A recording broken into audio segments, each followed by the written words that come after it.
അതേ, വെറുതെ എന്തിനാ താൻ അങ്ങോട്ട് ചെല്ലുമ്പോ ഇപ്പൊ എന്താ ഉണ്ടാവണമെന്ന് വേണമെങ്കിൽ ഞാൻ പറഞ്ഞുതരാം. ഞാൻ അച്ഛൻ. ആ വരൂ വരൂ വരൂ. ലക്ഷ്മി പറഞ്ഞു ദേവകിയുടെ മോള് വന്നിട്ടുണ്ടെന്ന്. നീ അങ്ങ് വളർന്നു പോയല്ലോ. നിവേദനം എടുത്ത് കൊടുക്കുന്നു. എന്താ ഇത് നിവേദനോ? ഓ, കുടിവെള്ള പ്രശ്നം ലക്ഷ്മി പറഞ്ഞു.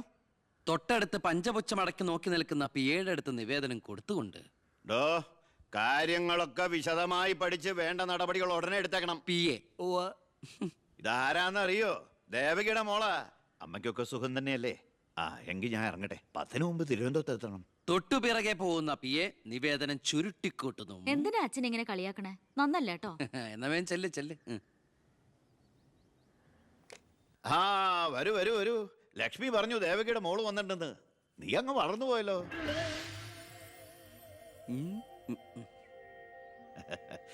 എന്താ ഇത് നിവേദനോ? ഓ, കുടിവെള്ള പ്രശ്നം അല്ലേ?